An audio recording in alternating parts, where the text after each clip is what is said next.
All right, guys, we are live and in studio. For streaming for us tonight. Good evening, SL. We're coming to you from United Football League headquarters, preparing for Season 2, week number 4. You're watching Winner's Circle. If you're joining us here for the first time, this show is a new addition to UFL football.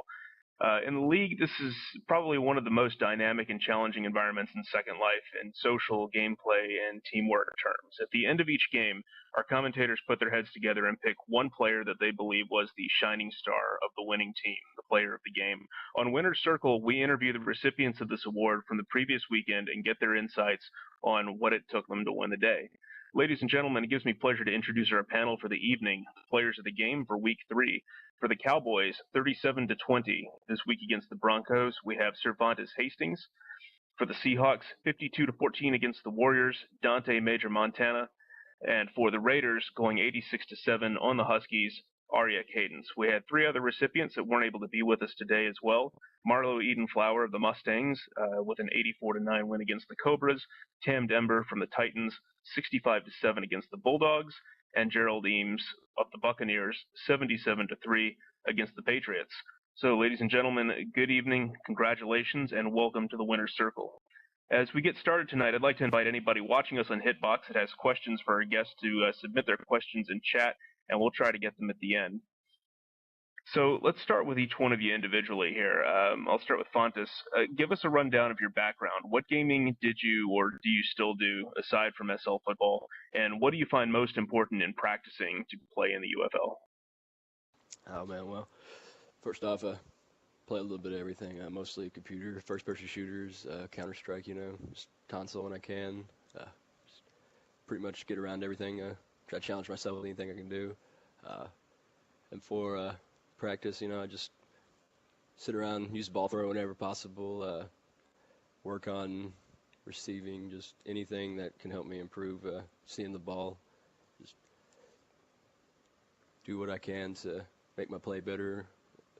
Practice with other teams and just really anything. Like challenge myself as much as I can. So that's really all I do. The time and the work in. Aria, what about you? Wow, I've been a gamer since forever. I mean, everything from Ultima Online to World of Warcraft, ArcAge. I mean, it's just been in my blood. But as far as football goes, I've just been lucky. I was pulled off as a cheerleader in the CFL just to fill a spot, and now I'm playing different positions and trying new things and just having good friends that are willing to sit there and work with you and try new things, basically. That's a good foundation to work from. And how about Dante? Throughout the week, I was mainly playing Rust, Borderlands 2, stuff like that, Payday, Saints Row the Third. But normally, what I do when I'm practicing is just ball thrower, reading the ball, focusing on what I need to do for game day.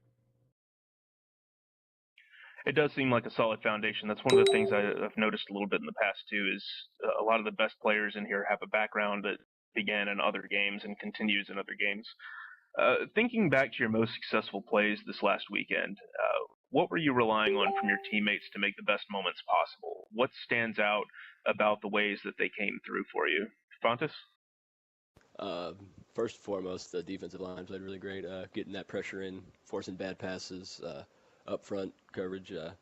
CB's playing up tight, giving me the space I need back. Just relying on the teammates to make their plays so I can make my plays.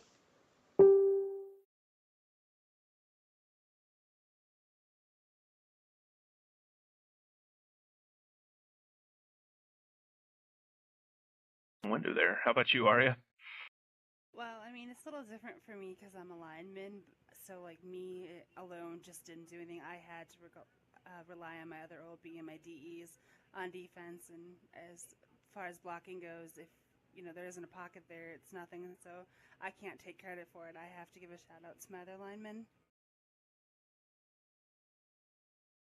For that, because it's very rare, it seems, that a lineman is picked as player of the game. And yet they're so central to exactly what's going on and whether a play is going to succeed or fail.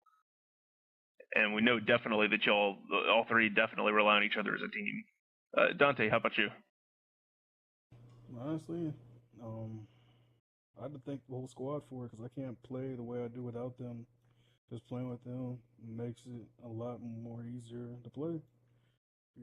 So I gotta we really rely on our rush, and then with the rush, we have one of the top secondaries. So with them, I guess it's just you're able to feel like you can play better, more so than kind of like it's all on you.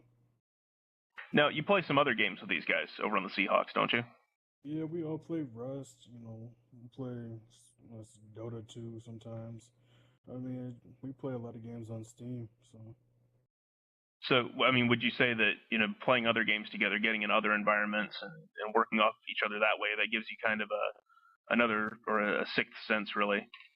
Yeah, honestly, Just kind of the ability to move together. yeah, honestly, it does. It kind of translates over to football because it builds up a chemistry with the guys you're playing with. Is how I look at it. You guys are kind Yeah, of familiar with what you're gonna do offensively and defensively. So it's just I guess it's like a way of bonding almost. I guess it's just the best way to put it is bonding. Growing together as a team and playing. that's good. That's good. So I want to talk about leadership style on each team here because in some ways, some of this stuff does start from the top as well, and leadership has to, on each team, foster an environment that lends towards allowing players to reach their best potential. Fontes, tell me about the Cowboys. What do they do?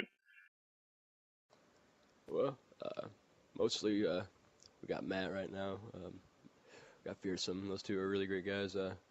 They've been coming in, working hard, putting the time in, working with each of us individually to find out which position we'd be best suited for.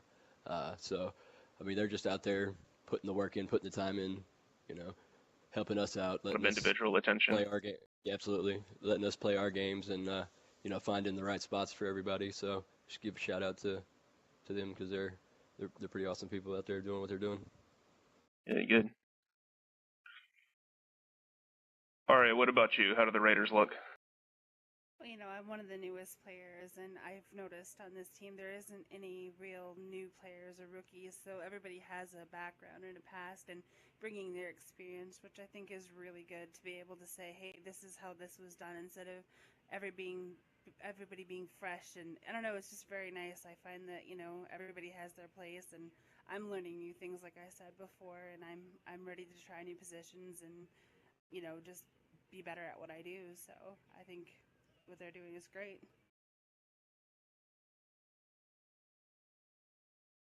Dante, how does the leadership of the Seahawks work? Honestly, it all starts off with Criven as our foundation, our rock with the team. We have Mal, Jaden, everybody over there, a great group of guys to play with. So when you play with a lot of quality talent and people that you can respect, it makes it, a fun way to play. The best way I can put it. To the game that each of y'all were involved in last weekend, what is the one biggest thing you'd say that your opponent might have done to turn the game around on you? Go ahead. I mean, I don't really know. I mean, we contained them pretty well with the run. You stop the run, it forces them to throw the ball up, which is what you want. You get that good coverage, you get the good pressure in. So I mean, I guess a little more, nickel and dime runs maybe, just run the block, solid plays, perhaps maybe better time management instead of looking for runs probably the things that had more success for them. Right, they definitely were chipping away the runs at first, and then we came in the second half and really adjusted for the run. And once they couldn't get the run, then that's when they started throwing the bad passes, which caused the turnovers, which at the end of the day caused us to win the game. We'll do it. Aria, what about you? You go over to the Huskies. How do you fix them? Gosh, I think honestly, lag was on their side. I mean, I feel like a lot of the players were really struggling to stay on the field and lag, and we've all been there. It's like you have your best game and you have this idea of what you want to do against your opponent, and if your computer, your connection isn't doing it, it's really hard. And I think they have some new players too that have to get some more, stuff under their belt to do it. But I mean, they scored on us. I mean, it wasn't a shutout, and I feel like they played their game the best they could.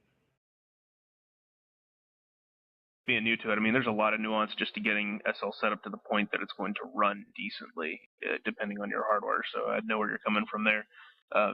Dante, how about the Warriors? This was actually, I want to say too, it was something interesting to see. The Warriors, I don't remember the last time from last season anybody put 14 points on the former Bills, other than the Dolphins, I believe, or the Titans. How different is that now? The talent's spread around throughout the league, and again, teams are more competitive this year, which is a good thing for the league. Warriors played a good game.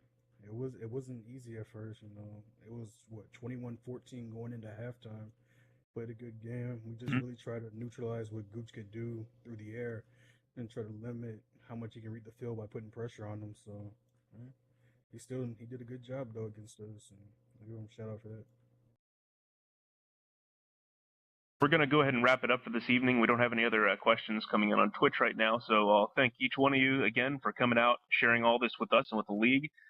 Congratulations again to you on your selection for Week 3, and good luck to you all this weekend in your upcoming games. For Winner's Circle, I'm Durgan Hartunian. Keep winning.